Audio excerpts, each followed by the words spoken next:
सासे लम्पटआ नोरजिया सिख्लाखौ जिनाहारि खालामदों।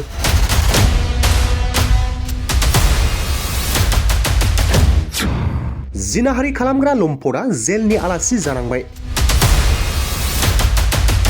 क'क्राझार जिल्लानि सिङाव थानाय 2 नं गलादाङि गामिनि लम्पट धनु बर्मन मुंनि सासे मानसिया सासे नोरजिया सिख्लाखौ जिनाहारि खालामदों। बे जाथाया जादों 31 डिसेम्बरनि हरनि समाव।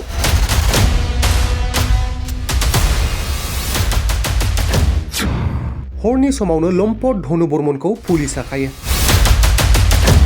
लोगोसे बे हाबाफारिजों लोब्बा लाखिनानै all BTR disabled person association Pradeep Kumar मुसाहारिमोनहा मा बुङो फै जों बे समाव मिथिना लानि। आङो all BTR differently able persons एसोसिएशननि प्रेसिडेन्ट श्री प्रदीप कुमार मुसाहारि आरो अल बिटिआरनि आफादगिरि जानानै जोंनि गसाइगाव साब डिभिजनाव थांनाय 31 डिसेम्बर 12था मोना हरनि मोनायाव मोनसे जाथाय जालांदों। दा जों जाथायसालियाव थांनानै जाथाय जागिरिफोरनि गार्जेनफोरजों बा न'खरनि सुबुंफोरजों जों सुलाद लायनाय मथे जाथाय खालामगिरिया न'खरावनो थांनानै सासे 100% डिफारेन्टलि एबल पार्सन्स जेन'बा जोंनि निरुहआ हेन्डिकेप सुबुंखौ जिनाहारि खालामदों। आरो दा बियो दुखुनि खोथा, लाजिथावना खोथा, मानसि माहारिनि थाखाय बेफोरो लाजिथावना आरो गिथावना आरो नेहाद गाज्रि आखुनि जेनाखि बैफोर बेबहार बेफोरनि थाखाय आङो अल बिटिआर बेंगुरा आफादनि गाहाय आफादगिरि जानानै बेखौनो बुंनो सानो जे सुबुङा जाथायसालियाव जोंनि 100% हेन्डिकेप सुबुं हिनजावसानि गेजेराव गाज्रि जाथाय खालामलांदों, बे सुबुङा जिउ जोबजासिम साजा मोननांगौ। बे जोंनि सन्ताननिफ्राय जोंनि मोनसे दाबि आरो मोनसे जोंनि थाखाय बैफोर इयुनाव जेन' गुबुन सोरबा सासे जोंनि हेन्डिकेप सुबुंनि सायाव जाया, बेफोरनि थाखाय जोङो आरो सन्थानिफ्राय गोख्रों आरो जोंनिफ्राय सोंखारिनाय आरो बिबुंथिनाय आरो जोंनो गोख्रों साजा होनांगौ होननानै जोङो बुंथिनाय जाबावो।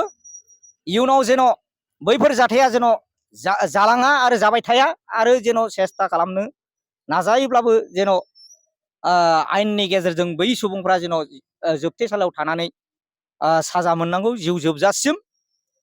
बिनि थाखायनो जोंनि जे बेंगुरा सुबुंफोरनि आयेन सरकारा थिनानै होखानाय बायदि बैफोर सुबुंफोरखौ गोख्रोङैनो साजा होनांगौ होननानै आंनि दाबि। जाथाय खालामग्रा सुबुंखौ जों खोनानो मोननाय मथे नाम्बार 2 गलादाङि गामिनि होननानै सुबुंखौ जों मिथिनाय जादों। धन बर्मन होननानै जों मिथिनो मोननाय जादों सुलाद लानाय मथे। थानायाव न'खरनि सुबुङा एफआइआर होनानै दा हमनानै सुबुंखौ लाबोबाय। साबकाटा आउटपस्टआव एफआइआर होदों होननानै जों मिथिनो मोनदों। दा जों सुलाद लानाय मथे साबकाटा थानायावबो जों थांनानै खबर लाहैनाय जादों। दा आइसि बिथांनि नाजानायाव जेनाखि जाथाय खालामग्रा सुबुं बेखौ हमनो मोनदों। बेनिखायनो जों साबकाटा आउटपस्ट आइसि बिथांनिसिम रोजा रोजा जोंनि सुबुंखौ आयेननि बेबस्थाजों जेनाखि बिथाङा बेबस्था लानानै जाथाय खालामग्रा सुबुंखौ हमनानै आयेननि बेबस्थायाव दैथायहरनो हादों, बेनि थाखाय रोजा रोजा बिथांनिसिमबो साबायखर थाबाय। মোৰ নাম সফিউৰ ৰহমান জোদ্দাৰ, মই কোকৰাঝাৰ জিলা বিকলাংগ সন্থাৰ সাধাৰণ সম্পাদক। আজি আপোনালোকৰ চেনেলৰ জৰিয়তে আমাৰ গোসাইগাঁও সাব ডিভিজনৰ অন্তৰ্গত সাবকাটা থানাৰ আণ্ডাৰত এজন বিকলাংগ ছোৱালীক এজন ব্যক্তিয়ে ৰেপ কৰিছে। তাৰ সেইটো উদ্দেশ্য লৈ আপোনালোকৰ সন্মুখত আজি উপস্থিত হৈছোঁ। কাৰণ সাবকাটা আইচিয়ে আমাক জনাব দিছে যে তেখেতক ইতিমধ্যে এৰেষ্ট কৰি গোসাইগাঁও হাজতলৈ পঠাইছে, কোৰ্টলৈ পঠাইছে। সেইকাৰণে আমি গোটেই টিমটো গোসাইগাঁও সন্থা বিকলাংগ সন্থা কোকৰাঝাৰ বিকলাংগ সন্থা আৰু অল বিটিআৰ ডিজেবল এছ'চিয়েশ্যনৰ ফালৰ পৰা আমি আপোনালোকৰ চেনেলৰ জৰিয়তে আমি আৰক্ষী বিষয়াসকলক আৰু আইনক সন্মান জনাই আমি এটা কথা দাবী জনাইছোঁ যাতে যি ব্যক্তিম ছোৱালীজনীক ৰেপ কৰা হৈছে তেওঁক উপযুক্ত ন্যায় ব্যৱস্থা দিব লাগে আৰু ব্যক্তিম তেখেতক উপযুক্ত শাস্তিৰ ব্যৱস্থা কৰিব লাগে। ভৱিষ্যতে যাতে আমাৰ বিকলাংগ ছোৱালীক কোনো মানুহেই এনেকুৱা অত্যাচাৰ আৰু নিৰ্যাতন বলি হ'ব নালাগে। সেইকাৰণে আজি আপোনালোকৰ ওচৰত আমি আপোনালোকৰ নিউজ চেনেলৰ জৰিয়তে দাবী জনাইছোঁ, চৰকাৰলৈ দাবী জনাইছোঁ আৰু আইন ব্যৱস্থাৰ ওপৰত যিহেতু আমাৰ আস্থা আছে, গতিকে আপোনালোকৰ চেনেলৰ মাধ্যমেদি আমি আসাম আইন ব্যৱস্থাক পুলিচ বিষয়াসকলক লৈ আহ্বান জনাইছোঁ যাতে আমাৰ ব্যক্তিম ছোৱালীজনীক উপযুক্ত ন্যায় দিয়া হয় আৰু ভৱিষ্যতে যাতে আমাৰ বিকলাংগ ছোৱালীবিলাকক বা বিকলাংগ মানুহৰ প্ৰতি কোনো মানুহে যেন অন্যায় অত্যাচাৰ কৰিব নোৱাৰে তাৰ কাৰণে আমি আহ্বান জনাইছোঁ।